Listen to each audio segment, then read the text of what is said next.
One big part of our job is to serve high-risk search warrants. This particular day, we served a high-risk search warrant in a very challenging neighborhood in some project areas. We had worked this case up on this guy, which was going to take him out of the neighborhood. He was a convicted felon, known to carry a gun, and we had several drug deals on him. Going in. Break and rake the windows, we throw in a flashbang. We end up getting the suspect, who's wearing a bullet-resistant vest, along with 3 guns, about 2 ounces of crack, and a couple other felony warrant arrests that were in the house. We pulled them out into the front yard to start interviewing them. 1910 copy. Once we serve a warrant, they dress down and they start processing the scene. They start collecting DNA, evidence, doing interrogatories with the people that are going to jail, that type of thing. We had a young officer riding with us that day to kind of get a feel for what we do, and I'm going around showing him kind of what each of the officers' jobs are. As we're doing this, I hear this loud screaming, this woman screaming, bloody murder. And I look up the street, and this lady is coming down the street toward the residence. And if you've ever watched TV and seen one of those comets move through space, how they attract debris in their wake, that's how this lady was. She's moving through the middle of the street, but she's attracting people. They're coming out of their houses and they're falling in behind her, and we've got this kind of mini mob moving toward our scene in the front yard. And so I look over at the young officer standing next to me, and his jaw is just on the ground. And so he looks at me and he kind of clears his throat and he says, "Sarge, do you want me to handle that?" And I said, "Well, let me try, but come with me, I might need some backup." So my guys are doing their thing, and we go out to the property line, and I meet this lady with the crowd, who are quite agitated. And I said, "Good evening, ma'am. My name's Sergeant Hughes, Kansas City Police Department. How can I help you?" And she goes, "You mother..." And she just lights into me. She is cussing me up one side and down the other. So I'm standing there listening to her, gun sight away, good power stance, ready for what might occur should she assault me.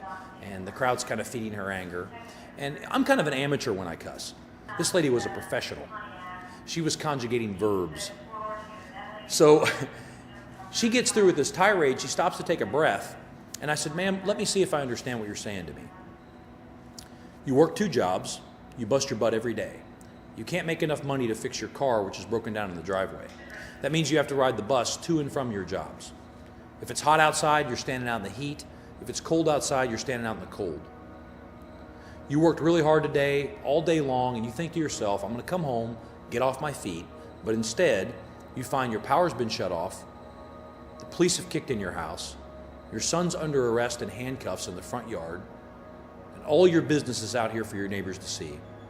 I said, "And you're embarrassed and really pissed off." And she goes, "Yes, I'm pissed off."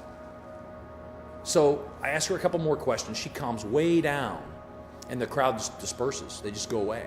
Now it's just her and I talking with the officer here at my side. Once she's calm, and I feel like she feels she's been understood by me, I say, "Listen, ma'am, here's the search warrant. Here's why we're here. Here's why your son's arrested. I can't let you back on the property while we're conducting the search, but I'd be more than happy to go inside and get a jacket for you so that you can stay warm while you wait across the street. How would that be?" She goes, "Thank you, I'd like that very much." So we get her the jacket, she goes across the street waiting, and we continue doing our thing. And it's probably not 10 minutes later that I hear another screaming voice coming down the road.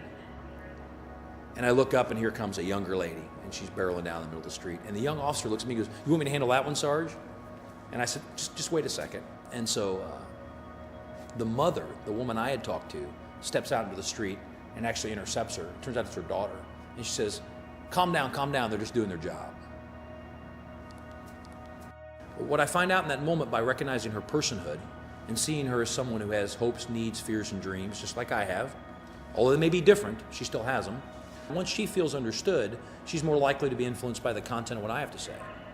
So it's not really magic, it's just seeing someone as a person and being responsive to their humanity in that moment. And then you see, she actually becomes a supporter of us.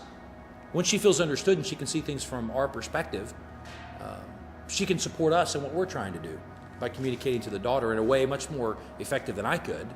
She has a relationship with her that I just don't have. If my goal is to help to protect and serve and help to maintain the peace,